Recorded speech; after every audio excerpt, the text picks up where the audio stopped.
Olá, pessoal, boa noite. Hoje, dia 1º de agosto, exatamente 19h58, horário de Brasília. Estamos aqui novamente. Um encontro com vocês para transmitir aqui uma mensagem, né? Para orientar nossos pais, nossos jovens, nossas famílias.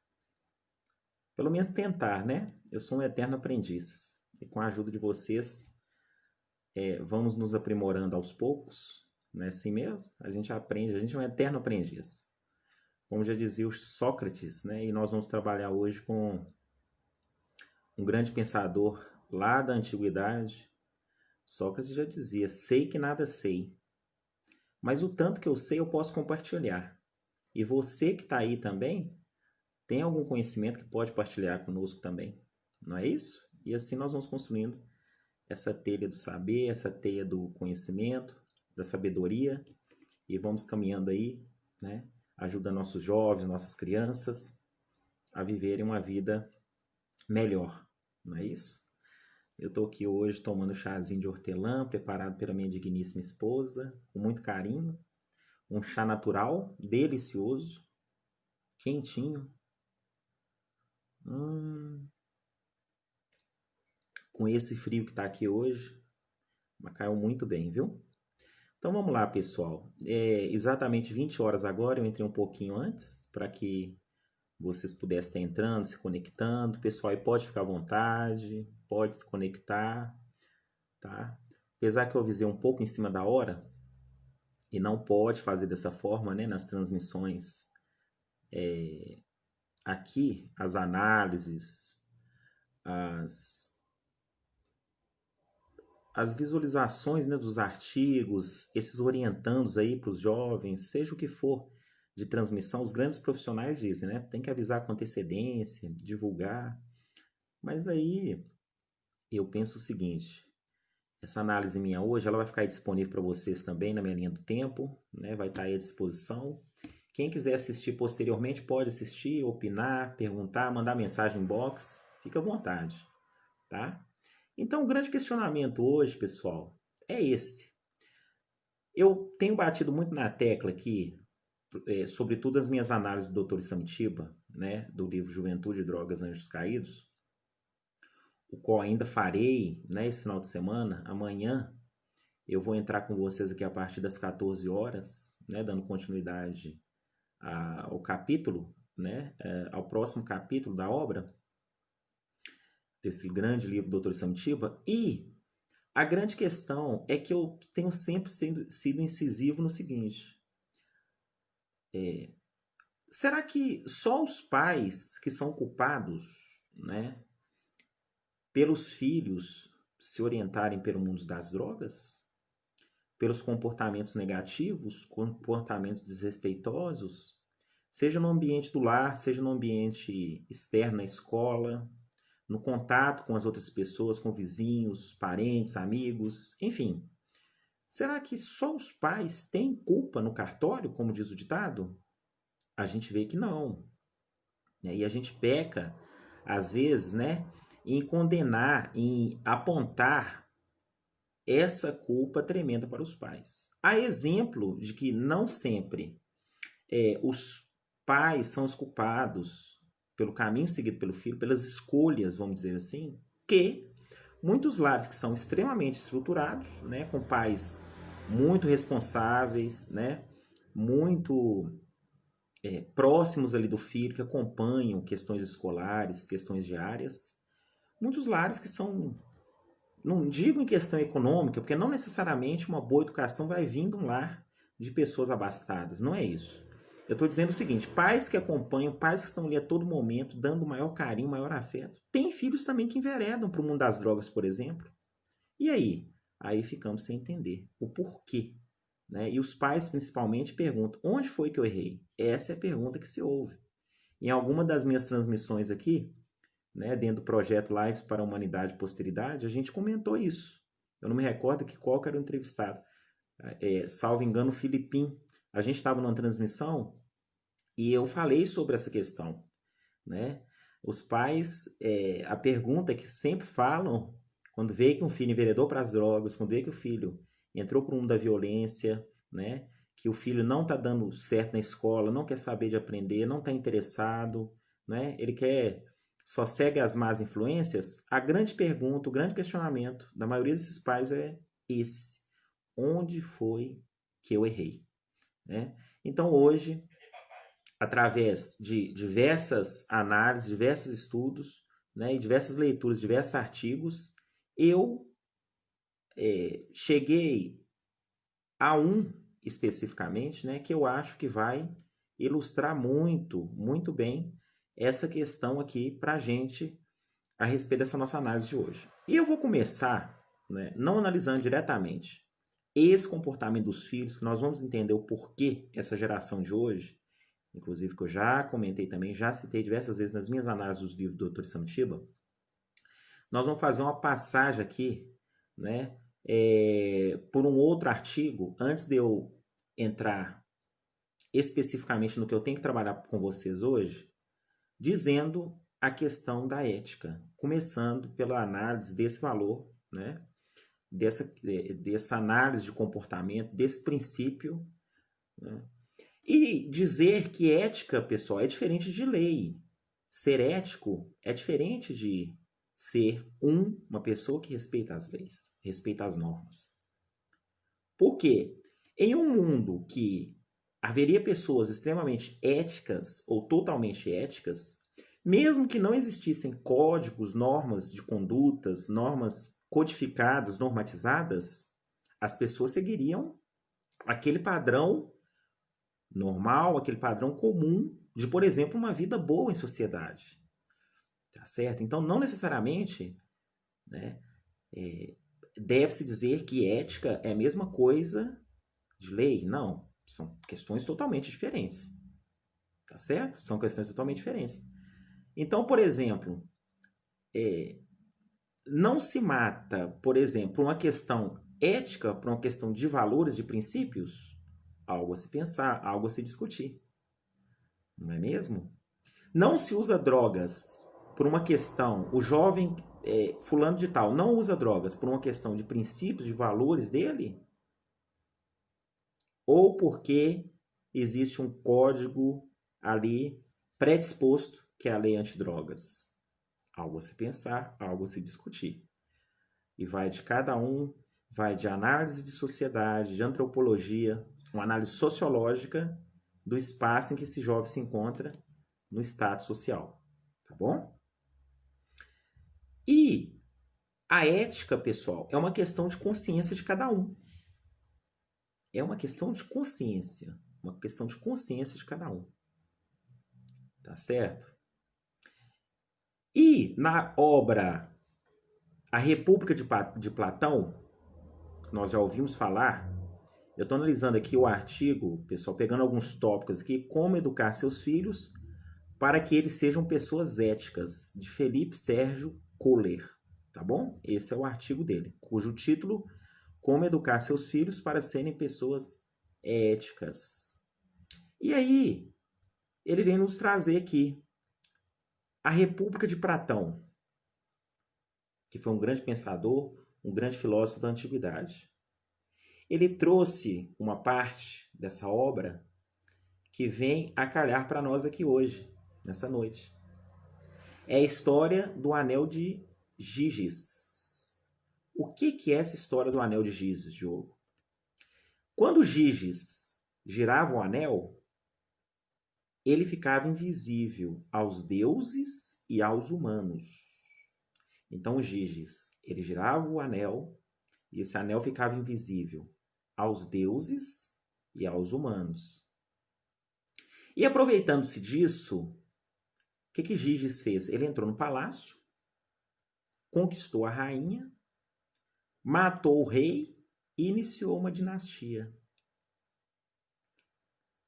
E a reflexão que Platão trouxe para nós? Ele propõe o seguinte: se não estivéssemos sujeitos, por exemplo, à polícia ou ao julgamento divino, o que nós faríamos realmente? A ética e a moral são uma questão de formação interior. Você pode, inclusive, viver dentro da lei e ser antiético. Então, são coisas que não são a mesma coisa. Na época do escravagismo, por exemplo, ele traz aqui para nós.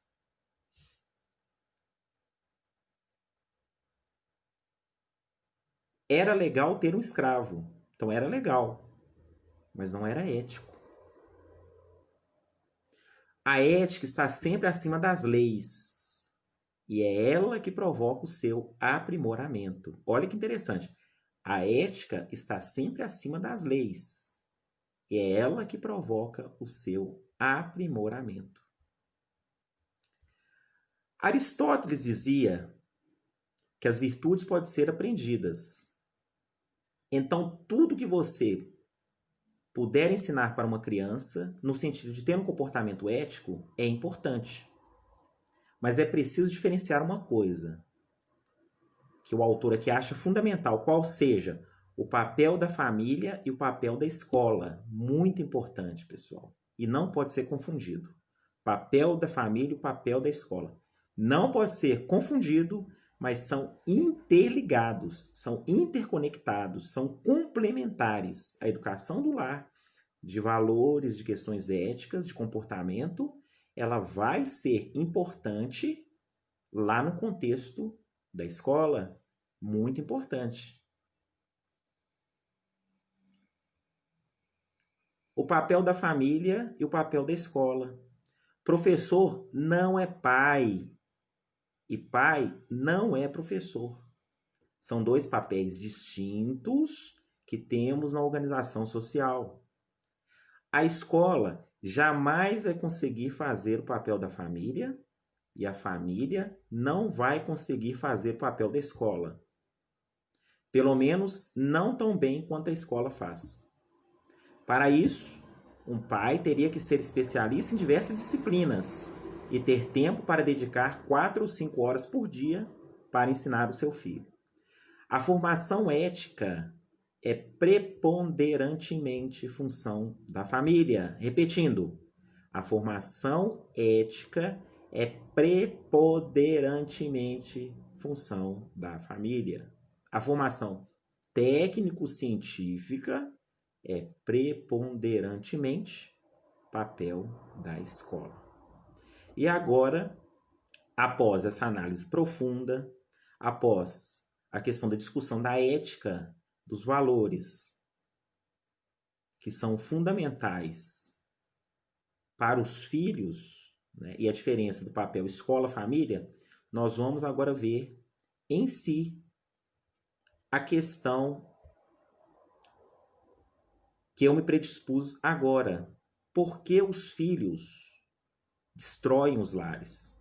Porque muitos filhos, apesar que tem tudo nas mãos, tem tudo, questão material, questão de afeto, carinho, conforto, mas muitos se enveredam para o lado da criminalidade, para o lado das drogas.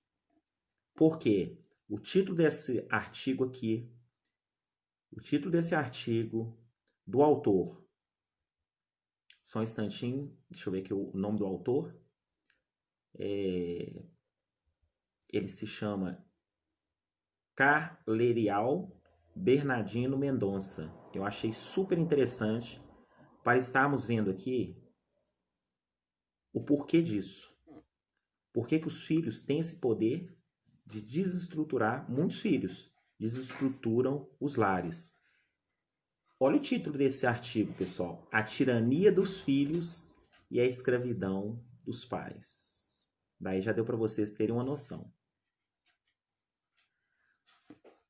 Até alguns anos atrás, os filhos estavam sob a responsabilidade, proteção e cuidado dos pais. Por eles, eram educados, socializados, aprendiam como viver a vida com dignidade, honestidade e conduzir-se de forma inteligente pelos seus caminhos vindouros. Ainda com seus genitores, treinavam os primeiros passos e soletravam as primeiras letras do abecedário. Olha a importância dessa educação de antigamente. atenção que os pais destinavam aos filhos, sentavam, olhavam olho no olho, atenção, né? Fazer ali a leitura dos livros, contar histórias antes de dormir, sentar junto, ler. Nos lares, apesar das discórdias menos graves que as de hoje, as famílias permaneciam unidas, mesmo à custa de algumas renúncias dos pais. Aquela união, ainda que algumas forçadas e suportadas, pelo menos criava um ambiente de segurança e conforto, que fortalecia o elo familiar e mantinha certa estabilidade social. É claro que existiram exceções com graves consequências psicobiológicas para a prole. Porém, as famílias produziam exemplos de grandes homens e vultos extraordinários na ciência, nas artes, na literatura, na política, no humanismo, etc.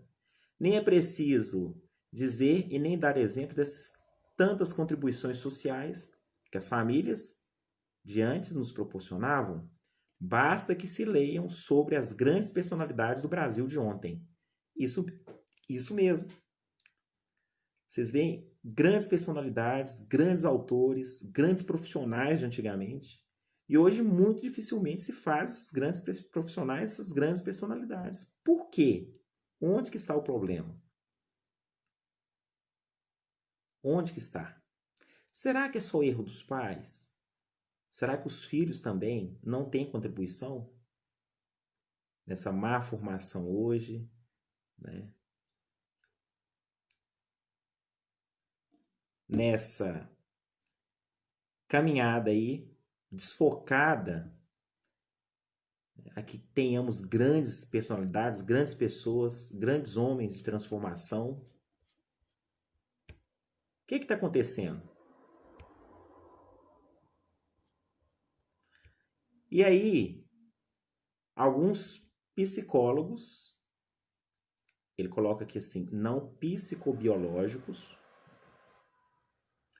ou psicobiólogos, pedagogos, sociólogos liberais e pouco ou nada científicos, criticaram e cerraram fileiras contra a formação familiar de antes, muitos afirmavam, né, de acordo com o autor, que eram dominadores, tiranos e subjugavam seus filhos, impondo-lhes castigos físicos e morais. Como já dissemos, não há dúvidas que tais aberrações na educação familiar existiam. Naquele tempo, porém, não era a regra geral. Pelo contrário, tínhamos mais famílias formadoras de pessoas honestas e cultas, em comparação com a maioria das de hoje, que tem gerado filhos ingratos, drogados, rebeldes, ignorantes e alienados, indignos e incapazes de serem bons cidadãos. Pais de outrora, via de regra, ensinavam e educavam com a pedagogia do amor, da cultura, do bom senso, da honestidade e do respeito mútuo. Amavam seus filhos e, se necessário fosse, dariam as próprias vidas por eles. É claro que, de vez em quando e de quando em vez, era necessário que aplicasse algumas palmadas saneadoras nos traseiros dos seus rebentos mais rebeldes. Então, pessoal, essa é a diferença do ontem para o hoje.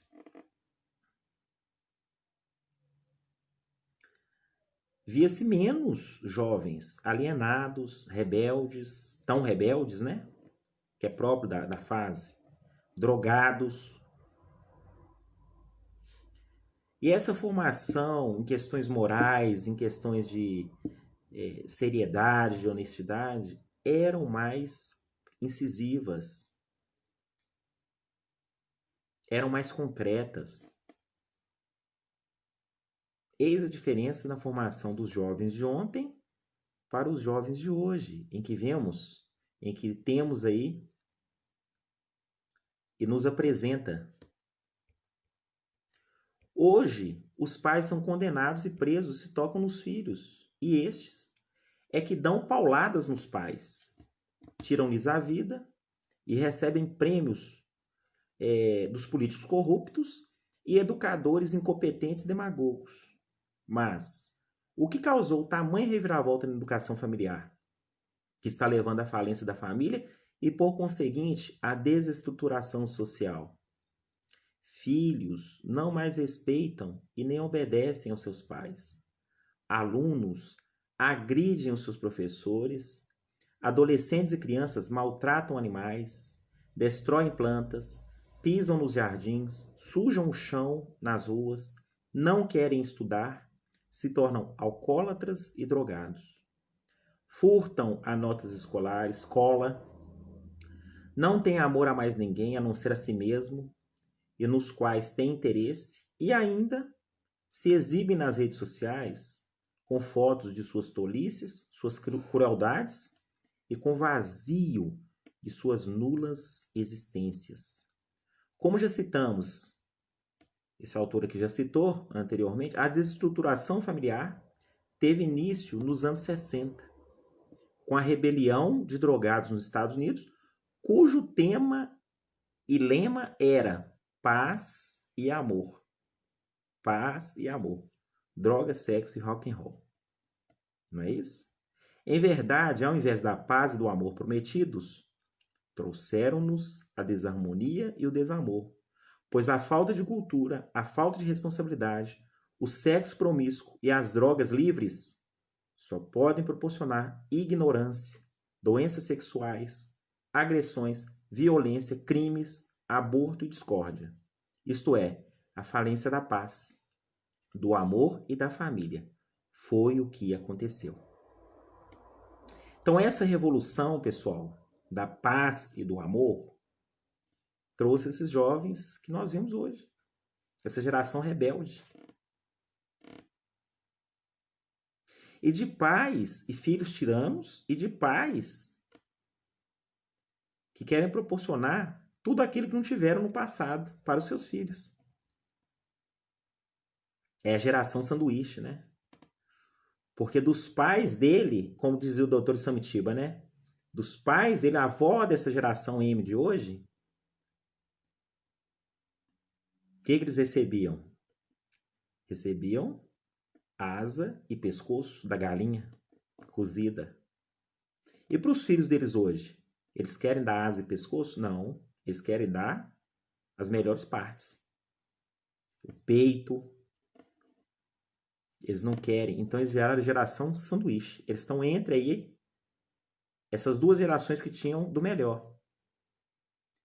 E aí criaram e estão configurando esses filhos rebeldes, drogados, alienados e que não têm uma perspectiva de futuro. Não querem estudar, não querem se concentrar, só quer balada, festa, droga. A cultura da paz e do amor. Como podemos esperar paz e amor? É o que o autor nos pergunta. Com drogas alienantes. E eu pergunto para vocês, como podemos esperar paz e amor com drogas que tiram da realidade, que alienam? Como? Se a maioria dos crimes mais perversos acontece sob efeito dessas drogas psicotrópicas, e que unidade familiar pode prosperar com a promiscuidade e facilidade em trocar de parceiros logo que enjoar do mesmo. Repetindo o que tantas vezes citamos, depois da pandemia hippie, o bem virou o mal e o mal se transformou no bem. A inversão. Tornando o comportamento negativo mais atraente e seguido. Enquanto que o comportamento positivo passou a ser rejeitado e abominado. Ah, isso é cafona. Isso não me serve. Isso é de gente antigo. Isso é antiquado. Essas são as palavras que nós ouvimos dos jovens. E isso está dizendo aqui o autor. Notadamente nos dias atuais. Foi assim que tudo ficou de pernas para o alto. Ou de cabeça para baixo. Como a gente costuma dizer, né, pessoal? e invertido. Some-se a isso a invasão do lixo da televisão em quase todos os lares no mundo, mostrando, difundindo, divulgando, condicionando as mentes e ensinando toda espécie de degeneração mental, material, espiritual e moral. Sem falarmos dos filmes, vídeos, teatro, revistas e outros tipos de comunicação, como a internet, que mostra as mais variadas formas de perversão inimagináveis. Então não resta dúvida, pessoal que está aí conosco, que estamos sob o domínio do mal, vendo a inversão dos valores em todos os sentidos, principalmente entre pais e filhos, com relação ao respeito desses com aqueles. Na prática clínica, nas reuniões e encontro com os pais, é comum se ouvir o quê? As lamentações e suas reclamações referentes ao sofrimento, despesas e dissabores que os seus filhos lhe causam. Há tempos, visitando famílias de pacientes, de parentes, de amigos, de conhecidos, constatamos em loco a evidência e a veracidade da tirania dos filhos e as razões da escravidão em que estão submetidos milhões de pais, não somente no nosso país, mas nas famílias do mundo inteiro. Agora, são os filhos que governam e tiranizam os pais. E muitos deles arruinam as finanças da família, sugam até as últimas gotas do suor e do sangue dos seus genitores, sem demonstrarem qualquer sentimento de gratidão, piedade, compaixão ou de culpa. A rebeldia filial, como forma consciente ou inconsciente de vingança, é um fato rotineiro entre os filhos da faixa etária que chamamos de idade da mula. Essa é a conotação que o autor usa, idade da mula.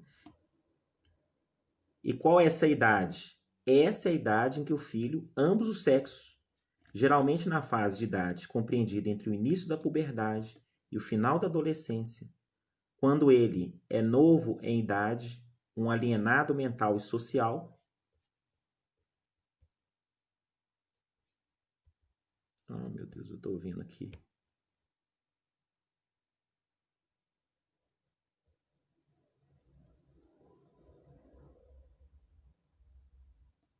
Ô, pessoal, me perdoe, viu? Agora que eu vi aqui uma coisa.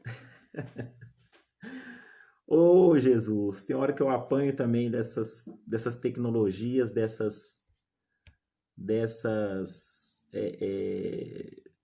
Vocês acreditam que agora que eu identifiquei que essa transmissão é porque é o seguinte, eu tinha pego os dois artigos que eu estou utilizando aqui, eu salvei eles aqui na minha linha do tempo do Facebook, mas salvei só para mim, tá bom? Eu salvei eles só para mim. E aí eu configurei o perfil ali só para mim ver. E agora eu estou vendo aqui que meu perfil continuou lá só para mim ver, só para mim visualizar, né? Que eram os artigos que eu precisava aqui para mim estar utilizando com vocês agora. E só agora que eu consegui colocar aqui no público, eu modifiquei ali e editei. Por isso que eu estou vendo até agora, poxa vida, mas não tem ninguém online, não tem ninguém conectado. Um assunto tão interessante, ninguém tá conectado aqui me assistindo. Perdão, pessoal, perdão, tá? Acontece nos melhores lares, nas melhores famílias. Confusão minha aqui. Então, quem entrar aqui agora, Ângela Chaves, todos que se conectarem, já tem aí 27 minutos de transmissão, tá bom? É só porque só agora que eu identifiquei, né, que eu tô percebendo aqui, eu tô estranhando. Mas não tem ninguém visualizando meu vídeo, minha transmissão, né? Eu preparei com tanto carinho, estudei, né? Li bastante a respeito. E aí não tô vendo ninguém conectado, é porque tava no modo ali individual. Porque eu tinha colocado, voltando à explicação, porque eu tinha colocado os dois artigos que eu precisava para hoje, eu compartilhei no meu Face, mas deixei só para mim, tá certo? Só para me identificar lá mais facilmente. E aí essa transmissão também entrou como só para mim visualizar. Não faz sentido, né? Eu tá transmitindo uma coisa só para me visualizar. Ai, ai. Agora tá no público, fiquem à vontade, pode se conectar. E as partes que vocês perderam aí anteriormente, que são muito importantes, inclusive, vocês podem estar aí. Eu acho que tem como, né? Tá voltando o vídeo, ou então, quando eu encerrar aqui, vocês recomeçam lá do início. Mas já tem 28 minutos de transmissão, tá bom? Me perdoem aí. Perdoem mesmo, de coração. Mas vamos continuar aqui então, após esse engano aqui meu aqui. Então o autor, ele está descrevendo, só retomando aqui, eu vou retomar em resumo a parte principal desse artigo que eu estou utilizando aqui. Eu iniciei nossa live falando sobre a questão da ética familiar, né, de um contexto do livro de Platão, né, A República, livro super conhecido, super estudado, super analisado, em que o Platão fala, né, do acontecimento, né, da história de Giges, do Anel de Giges, né, da mitologia lá do Anel de Giges. E esse Anel de Giges, quando ele girava, pessoal, ele tornava, né, invisível aos deuses e aos humanos. Ele ficava-se invisível. Ele girava esse anel, né? E aí ele ficava invisível. E assim ele fez a comparação com a ética e a lei. Então, se, por exemplo, o Giges aproveitou desse contexto, ele usava o anel, ele ficava invisível aos deuses e aos humanos. Então ele entrou no palácio, conquistou a rainha, matou o rei, iniciou uma dinastia. Tá certo? E a reflexão que Platão nos trouxe, qual é? Se não estivéssemos sujeitos a nenhuma lei, a nenhuma norma, a polícia, julgamento divino, o que nós faríamos realmente? A ética e a moral são uma questão de formação interior. Você pode estar em um contexto que tem diversas leis, diversas normas, mas pode ser um sujeito antiético. Tá bom? E aí vocês perderam também, agora passando aqui essa parte, né, do contexto do Anel de Giges, a parte que eu tô tomando um chazinho que delicioso, preparado por minha digníssima esposa. Na hora que vocês voltar lá, vocês vão ver eu falando, né? Um chazinho de hortelã natural que tá caindo muito, super bem para essa noite fria aqui. E aí, pessoal, o outro autor que eu tô analisando aqui no artigo que eu separei para vocês hoje, ele diz que essa revolução cultural dos nossos jovens, ela iniciou nos anos 60, né? Na Revolução da Paz e do Amor nos Estados Unidos, em que criou uma cultura de jovens drogados, alienados, que não respeitam, que não sabem o que é limite. Vocês vão ver essa análise toda minha aí anteriormente. Os filhos governam e tiranizaram a vida dos pais. E muitos deles arruinam o quê? As finanças, sugam até as últimas gotas de suor do sangue de seus genitores, sem demonstrarem qualquer sentimento de gratidão, piedade, compaixão ou de culpa. A rebeldia filial, como forma consciente e ou inconsciente de vingança, é um fato rotineiro entre os filhos na faixa etária em que o autor aqui chama idade da mula. O que é essa idade da mula? É a idade em que os filhos, ambos os sexos, geralmente na idade compreendida entre o início da puberdade e o final da adolescência, quando ele é novo em idade, um alienado mental e social. Então é a fase entre o início da puberdade, final da adolescência, quando ele é novo em idade. Um alienado mental e social. Nessa fase etária, as queixas paternas são quase semelhantes entre eles e se resumem nos seguintes comportamentos dos filhos. Todos os pais nessa faixa etária, que o autor chama de idade da mula, a reclamação são as mesmas. Uso ou desejo de usarem drogas, desconhecem a literatura e o vocabulário da língua própria, usando palavreado chulo, repleto de palavrões e chavões nojentos, precocidade, promiscuidade sexual, desinteresse pelos estudos, pelo saber, pela ciência, pela cultura, agressividade constante com os pais e com os irmãos que não concordam com seus desejos e comportamentos, podendo chegar à agressão física, comem demasiadamente e se alimentam pessimamente, empanturrando-se com doces, refrigerantes, sanduíches, balas e qualquer outro lixo químico da indústria alimentícia, produtos aditivados e qualquer outra coisa produzida pelas empresas cancerígenas, nacional e multinacional, que não se importam com a saúde e a vida dos ignorantes e dos imaturos consumidores, principalmente na faixa etária até os 25 anos. Estes são umas verdadeiras mulas que se deixam levar pelo condicionamento da propaganda dos capitalistas espertos, gananciosos e espertalhões do comércio e da indústria da comilança mundial. Além disso, pessoal, só um adendo aqui, não é um termo pejorativo, é um termo diminutivo da questão do animalzinho mula. Apesar que a referência, nós vamos ver que daqui a pouco o autor vai dizer, é própria do animal, né? Um ser que não pensa, um ser alienado, mas não é uma questão de conotação negativa do animalzinho. Não, longe disso. É uma análise, é uma comparação, é um termo que o próprio autor usa, não é um termo meu, inclusive, é um termo que o autor usa para identificar essa fase em que os pais, né, queixam-se quase que exclusivamente dessas questões aqui que eu estou pontuando nesse momento. São os filhos tóxicos que desestruturam os lares. Tá? Eles são os responsáveis pela quebra, pela instabilidade ali dentro do núcleo familiar. Tá bom? São dorminhocos, preguiçosos, pouco ou nada higiênicos, desorganizados e bagunceiros, com seus pertences e com as coisas da casa, deixam torneiras e chuveiros pingando, sabonetes no chão e toalhas molhadas largadas em qualquer canto, mesmo em tempo mais quente, tomam um banho no grau mais quente do chuveiro, entrar no quarto, na maioria deles, quase sempre todo fechado, sem ventilação natural, é uma calamidade. Eles não aceitam de jeito nenhum, tá?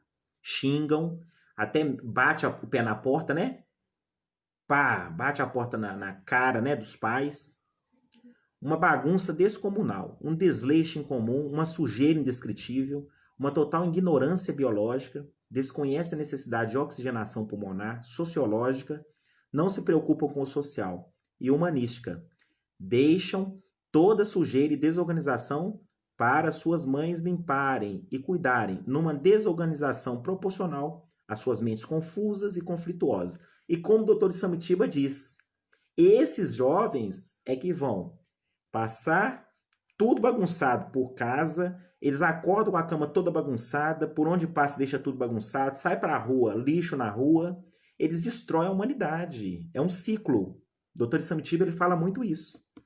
Eles não destroem só e desestruturam só o núcleo familiar. Eles não são só bagunceiros, falta de higiene, não tem consciência ambiental, maltratam os animais só dentro de casa. Não. Eles fazem isso fora. Eles fazem isso por onde passam. Em qual cidade for, qual ambiente estiver. Tá certo?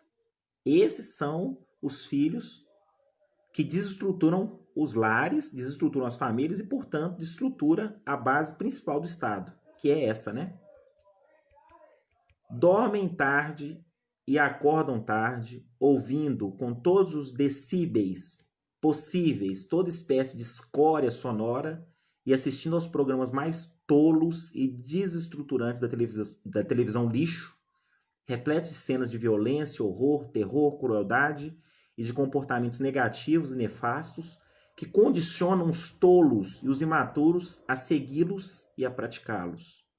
São rebeldes como forma de vingança consciente ou inconsciente contra os pais. É uma prática constante dos filhos nessa idade da mula. Mentem em demasia, quando demonstram ser bonzinhos, caridosos, prestativos e defensores dos mais pobres, dos humildes e dos esquecidos sociais, mas na realidade, no dia a dia, tudo o que dizem não passa de bravatas enganadoras, pois quem os vê ajudando velhinhos ou deficientes atravessando as ruas, eles visitam orfanatos, asilos, creches e hospitais para consolarem hospitalizados de sua família?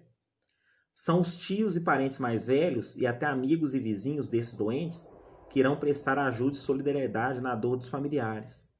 Até mesmo os pais internados encontrarão dificuldades para ter a ajuda desses seus filhos rebeldes e ingratos, que só querem saber da mordomia caseira e do prazer e gozo das festinhas, boate e outros divertimentos com seus amigos de rua. A idade da mula, entre aspas, tá bom?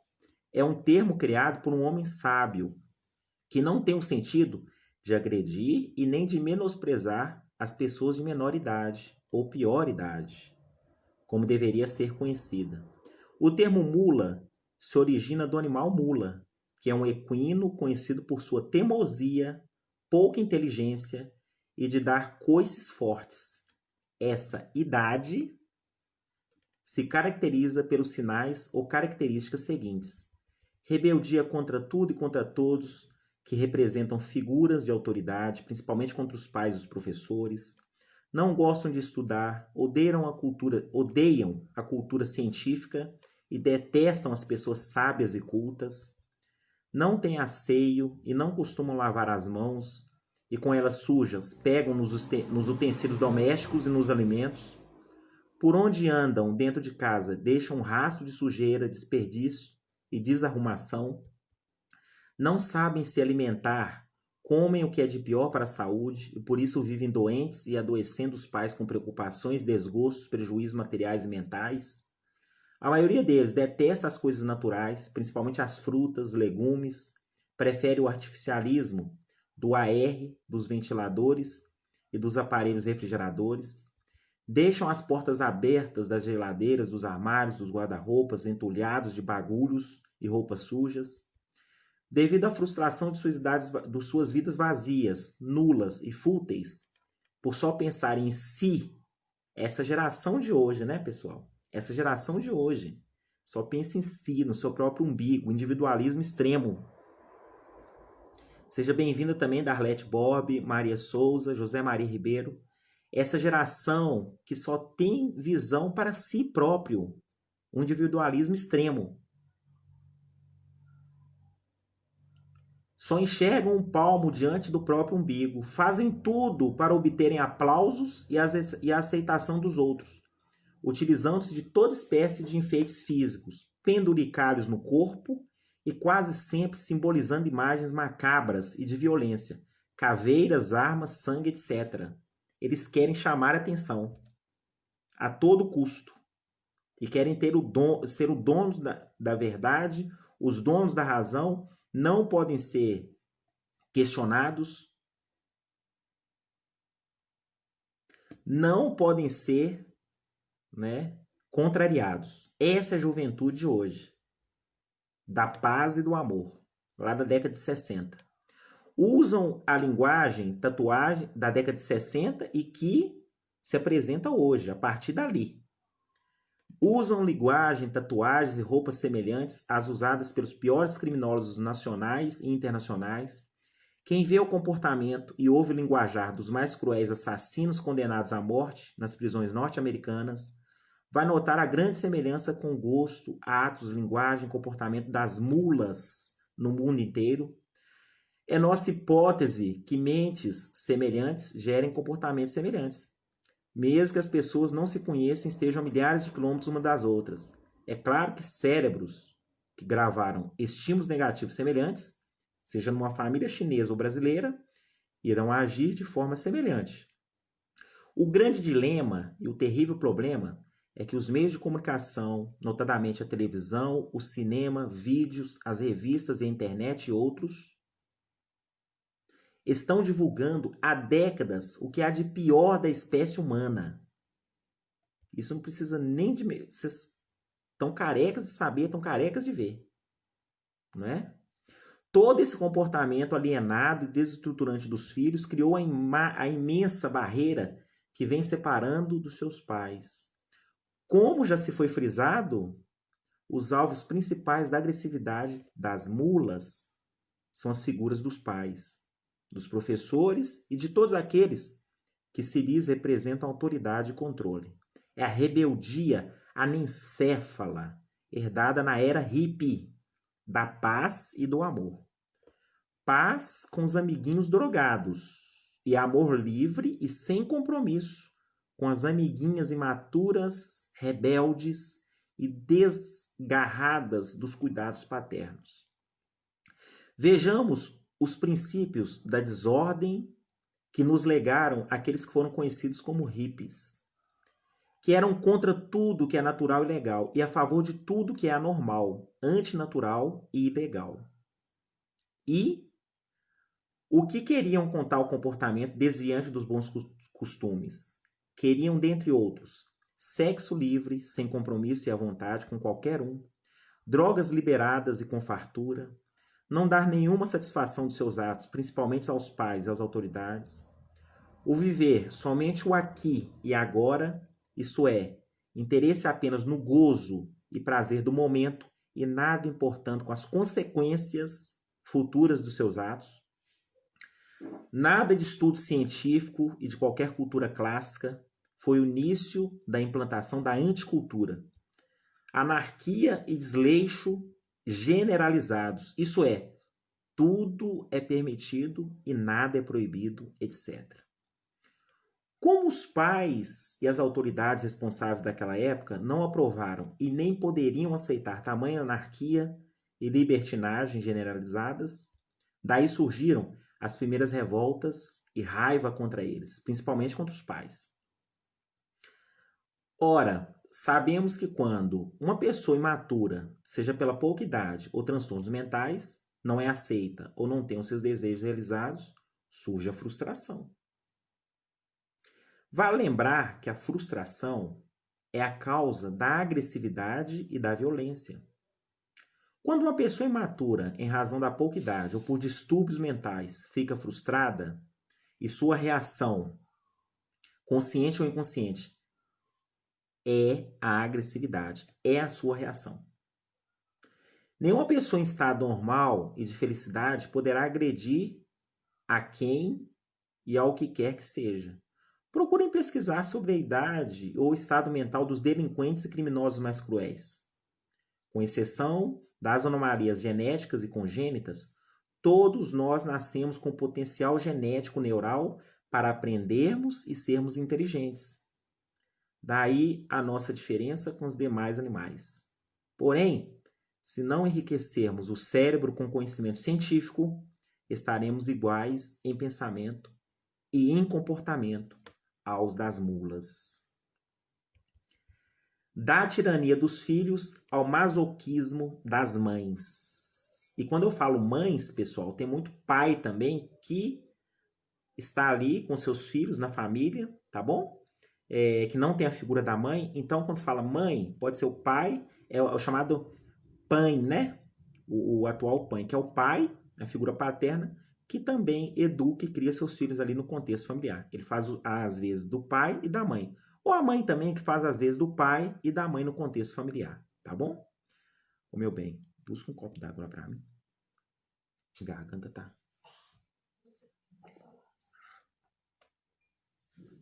Referindo-me ao masoquismo das mães, masoquismo das mães, pessoal, é o seguinte, porque elas se autoflagelam.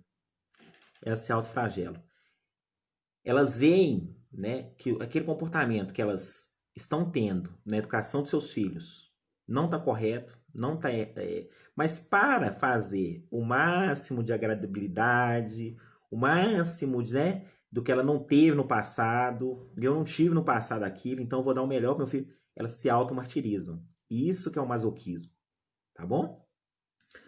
Porque as que mais sofrem com a desestruturação dos filhos são as mães, ou os pais que fazem às vezes de mães também. São elas que ficam acordadas esperando aflitas pela volta deles, ou são acordadas nas madrugadas para acudi-los nos seus desatinos e nas consequências desastrosas de seus comportamentos desestruturados, quando são vítimas ou causadores de vítimas. Temos que pensar por que uma mãe se submete a todos os caprichos. Obrigado. Por que uma mãe se submete, pessoal, a todos os caprichos, agressões, incompreensões, ingratidão e irresponsabilidade dos seus filhos? Imaginemos os milhões de mães que ficam escravas dos seus filhos, com as mãos calejadas por carregar pesos com compras para casa, lavando roupa, esfregando o chão, cozinhando, costurando, arrumando os quartos deles diariamente. Enquanto eles dormem curtindo a ressaca da farra da noite anterior. São os folgados, né, pessoal? Eles acordam e levantam cedo para fazerem as coisas, as mães, né? Em casa, para quando os dorminhocos saírem de suas tocas, comerem, reclamando e pondo defeitos na comida, feita por suas cansadas e sofridas mães, escravizadas e tornadas masoquistas pelo imenso trabalho exigido na criação e manutenção deles. Muitos deles acordam e, com os estômagos saciados, saem para perambular com os amigos pelos shoppings, lanchonetes, cinemas, etc.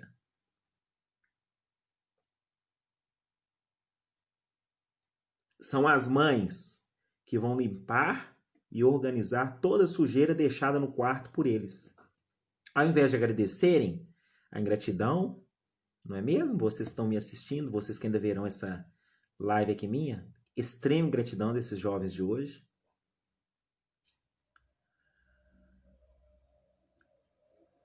Ao invés de agradecerem, os mesmos retribuem com agressividades as reclamações das suas desafortunadas mães masoquistas, que assim se tornaram, com o sofrer da repetição diária desse trabalho escravo, sendo que seus filhos sádicos são seus próprios algozes. É claro que este processo psicopatológico é inconsciente para eles e para elas. Mas por que acontece esse processo tão prejudicial para todos?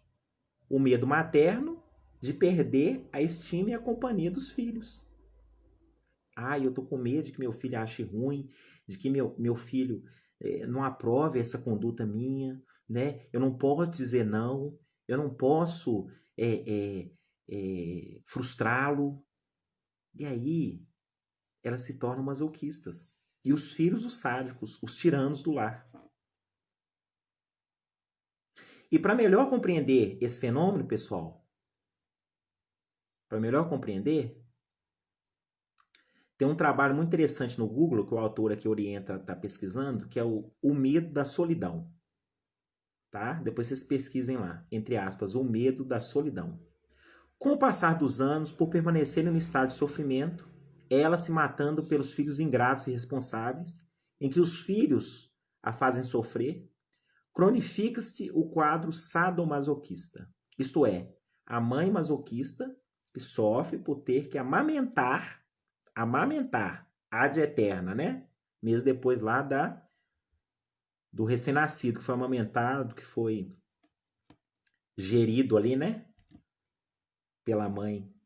Amamenta ele o resto da vida. Amamentadas, as mulas já bem crescidas se sentem prazer ao serem servidas pela desventurada mãe. Isso seria apenas curioso, caso não fosse uma síndrome de uma um dos grandes sinais de dependência e de patologia. Sadomasoquista é quando a mãe, repetidamente, fica perguntando, insistindo e até acordando o filho de mais de 6 anos para alimentá-lo, que se encontra deitado e fechado em seu quarto, salvo se o mesmo estiver enfermo e incapaz de se alimentar sozinho. Também é importante lembrar que o quadro sadomasoquista não está limitado nos laços familiares. É esperado que uma mãe ou outra pessoa masoquista também se submeta aos caprichos e ao sofrimento de estranhos que venham a conviver ou ter contato, como empregados, vizinhos, visitas em sua casa, etc. Nesses casos, o masoquista irá tratá-los de forma superveniente e subalterna, tal como se lhes fosse inferior, ficando ela ansiosa para servi-los com exagerada servidão e zelo, assim como é a relação com o filho, a fim de buscar o sofrimento que alimenta a sua disfunção mental. Em outras palavras, uma pessoa masoquista sente prazer inconsciente em servir aos outros, ao mesmo tempo em que sofre consciente pelo desgaste do trabalho físico e mental de sua escravidão. E o destino de todos envolvidos?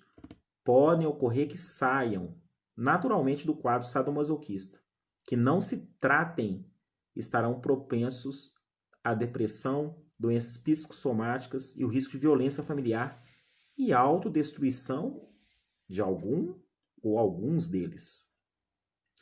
Se todos os familiares nesse contexto não se submeterem a um tratamento psicoterápico sério, competente, psicobiológico, o futuro psicofísico de todos estará comprometido.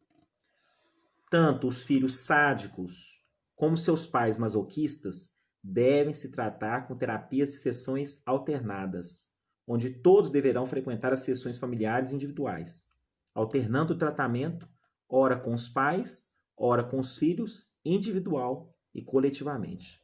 Não é um tratamento fácil e nem rápido. Haja vista que o terapeuta encontrará grande resistência dos pacientes, sofrendo o psicólogo grande rejeição e agressões de todos os familiares, principalmente da mãe, que tentarão impedir a quebra da dependência mental mórbida que construíram e a mantém, o sadomasoquismo. Então, pessoal, é isso. Essa criação, esses jovens de hoje, esses jovens rebeldes, esses jovens alienados, são os jovens tiranos que estão aí, ó. E por onde passam, eles não dão ouvido a ninguém. Eles destroem, eles quebram, eles depredam. Então dá muita tristeza, né? Você vê ali, por exemplo, numa cidade, né? Um exemplo aqui que eu recordei aqui, agora momentaneamente, tem ali as estruturas, né? Igual eu resido aqui uma cidade histórica, cidade do Cerro, aí muitas das vezes eu fico vendo, né? Igrejas históricas, igrejas que têm um patrimônio assim gigante, que esses jovens de hoje não têm noção da história, de todo o contexto, o valor que se tem ali, que não é um valor financeiro. E eles vão lá, riscam, depredam, eles não têm noção. Mas isso eles só fazem ali? Negativo. Eles já acordam com a cama toda bagunçada, faz sujeira por onde passa, banho pelande quente, não sabe jogar lixo no lixo, maltratam os animais, responde às autoridades, tem aversão aos professores, aos seus próprios pais, e a mãe ou o pai, pobres coitados, são escravizados por esses sádicos, esses filhos sádicos, e numa síndrome desse masoquismo, eles sofrem. Eles sofrem porque, como diz o ditado, em línguas simples, não em línguas técnicas, já deixaram tomar conta do pedaço, né? Já deixaram tomar conta do pedaço essas crianças tiranas, esses jovens tiranos. Eu lembrei aqui de uma outra imagem que eu fiquei impressionado outro dia. Impressionado. Uma criança que poderia ter uns 6, 7 anos de idade, para finalizar aqui, né, e deixa eu cumprimentar aqui as pessoas que entraram há pouco. Deixa eu voltar aqui um instantinho. Darlete eu já cumprimentei. Maria Souza, boa noite. Pessoal, só falar uma coisinha aqui para vocês que estão se conectando agora, aos outros que se conectaram, mais ou menos uns 27 minutos de transmissão. que eu fui observar que minha configuração de privacidade, ela estava modificada, tá bom? É porque tinha os 2 artigos que eu analisei aqui para vocês hoje, que eu selecionei, né, dentre os diversos que eu li, eu compartilhei eles na minha página do Face, mas compartilhei só para me acessá-los ele com mais facilidade. E essa configuração, né, da privacidade só para mim, ela permaneceu. E aí, só depois, quando estava com quase meia hora de transmissão, é que eu observei que eu estou até estranhando, né? Uai, ninguém se conectou, ninguém tá vendo. O que está acontecendo, gente? Ninguém está interessado pelo que eu estou falando aqui. Que eu fui ver que é porque minha configuração não estava em público. Para vocês todos se conectarem, verem. Mas aí não tem importância. Só vocês voltarem lá, né, desde o início. Tem partes muito interessantes, muito profundas de entendimento dessa nossa análise de hoje. E fiquem à vontade, tá? Para comentar, para deixar perguntas, se quiser mandar aqui inbox, tá bom? Maria Souza, boa noite. José Maria Ribeiro, boa noite. André Eleutério, José Maria Ribeiro, Ilmara Pereira, tá? Micaela Helena, sempre presente também nas minhas transmissões. Ana Caroline, Cristiano Mourão, grande amigo. Minha amiga Aparecida Dumont, boa noite, seja bem-vinda. Carol Silva, Cristina Rei, também presente. Pois é, Cristina, né? A gente é pego também pela tecnologia, às vezes a gente distrai com alguma coisinha, né? E essa tecnologia não brinca, viu? A gente tem que estar antenado. É por isso. Mas tem muita coisa aí para trás aí que vocês têm que voltar para vocês verem, tá? Desde o início lá. É muita coisa muito importante. E aí qualquer dúvida, qualquer coisa, vocês podem ficar à vontade para comentar, dessa análise de hoje, né? Dessas minhas discussões. Fiquem à vontade aí para participar, tá? E eu preciso disso, para que vocês me indiquem, né? Onde que tá bom, onde que não tá, o que que vocês gostariam que falasse, né? E esse tema de hoje, né? Grande amigo meu, um amigo muito especial do peito, me sugeriu. Por que, Diogo? Você sempre fala aí nas suas lives, nas suas transmissões, principalmente lá sobre drogas, né? Que os grandes responsáveis pelo caminho dos filhos são os pais, né? Os lares estruturados, a educação dos pais, etc. Tal. Mas e os filhos? Qual a responsabilidade dos filhos nesse contexto? Será que é só os pais, né, que são culpados? Para Cláudia Veríssima, seja bem-vinda, boa noite. Será que só os pais que são culpados? Será que só os pais têm culpa no cartório aí? Não, pessoal, né? Tanto é que nós vemos que lares totalmente estruturados, tem muita fé, tem muito carinho, muito amor ali pelos filhos, não falta nada para eles, esses também desencaminham, esses também vão para o mundo da violência, das drogas. E aí nós precisamos de entender esse contexto dos filhos, essa geração de hoje, que eu fiz todo um percurso, falei desde Platão, né, a República de Platão, para a gente analisar a questão de ética comportamental, falei sobre a Revolução da Paz e do Amor, né, nos Estados Unidos, década de 60, sobre essa geração mula que o autor aqui nos refere, né? O Carliel Bernardino Mendonça. Então, muito interessante para que nós tenhamos, né, construamos esse vislumbre que nós temos da juventude de hoje. Que isso aí foi construído e os pais e as mães ficaram reféns, a grande maioria, né? São os pais e as mães masoquistas que deixaram os filhos super tiranos. Então, para finalizar essa transmissão de hoje, uma imagem que me veio à mente, um vídeo, né, que eu fiquei assim impressionado, uma criança de mais ou menos uns 7, 8 anos de idade, né? E a mãe ali aproximando dela em casa, né? Isso aí filmaram e postaram aí nas redes sociais. E o filho com uma vara, parece que uma vara de marmelo, uma vara bem forte, chicoteando a mãe. E a mãe, ai meu filho, para, né? E toda vez que chegava, o filho dando mais chicotada, uma criança, pessoal, 6, 7 anos. A criança agredindo a mãe. A criança tirana, né? Então inverteu-se a questão. Não que tenha que haver agressão, não é isso. Mas olha que ponto que chegou, né? Quando é em palavras, xingo, né, ofensas, que com certeza já passou dessa fase. Essa criança xingou, já agrediu verbalmente, agora tá dando chicotada na mãe. E a mãe ele refém, Como é que eu vou fazer? Né? Aí vai precisar de terapia, vai precisar de fazer uma terapia familiar conjunta para estar entendendo esse contexto, para o terapeuta ali estar orientando, tá certo? Essa é a realidade. E se deixa esse filho crescer com essa configuração, com esse comportamento, com essas atitudes aí, o que vai acontecer lá na frente? A gente já sabe, né? Vai construir um adulto muito problemático, um jovem muito problemático. Um jovem que o futuro dele não vai ser positivo, não vai ser do melhor caminho.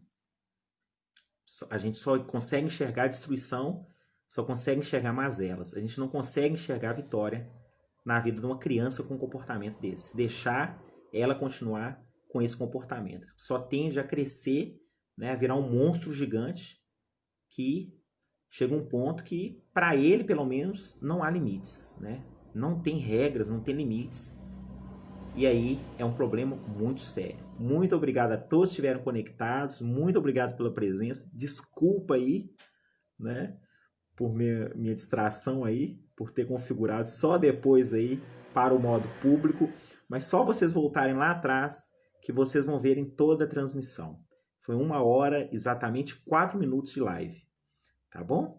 Forte abraço para todos. Ótima semana, ótimo final de semana. E amanhã eu estou aqui de volta, pessoal, com o livro que está aqui, né? Meu companheiro aqui, Juventude e Drogas, Anjos Caídos, do Dr. Isamitiba, tá? Amanhã, a partir das 14 horas, eu começo a analisar com vocês a continuidade aqui do capítulo sobre a Legalize Bad Trip, tá bom? Maconha onde, quando e para quê? Quero vocês todos conectados amanhã. Chamem aí os jovens, parentes, familiares, pais, educadores, para todo mundo participar. Márcia Napoleão Severino, quanta honra, quanta admiração por essa pessoa especial, né? Essa senhora que eu construí uma amizade, né? Criei um afeto tremendo, apesar de nos conhecermos só virtualmente por enquanto, mas ainda pretendo, se Deus quiser, a gente vai ter a oportunidade de se conhecer pessoalmente. É uma pessoa que tem me aproximado, pessoas maravilhosas, né? Pessoas espetaculares que vão estar me ajudando nessa transmissão das mensagens positivas para a humanidade, para a posteridade. É uma senhora de luta, uma senhora guerreira, né? Uma senhora da área da educação, tem uma história de vida tremenda, né? Uma história de luta tremenda de vida. É maravilhoso a história da Márcia Napoleão Severino. Conheçam, aprendam com ela. Tá? Muito honrado por estar finalizando aqui com esse parabéns da senhora. Fico muito honrado, muito feliz, muito obrigado. Boa noite e nos continuamos aí nos comunicando, nos trocando ideias, né? E vai trazendo essas pessoas maravilhosas, sim, senhora Márcia. Eu tenho um profundo respeito, profunda admiração pela senhora. E todas as pessoas, né, que vierem da senhora, com certeza deixarão um legado aqui tremendo para a nossa juventude, nossas crianças e para nossas famílias do Brasil e do mundo, tá? Muito feliz mesmo com sua presença aqui. Boa noite, pessoal, e até amanhã às 14 horas com o Dr. Isamitiba, Juventude, Drogas, Anjos Caídos.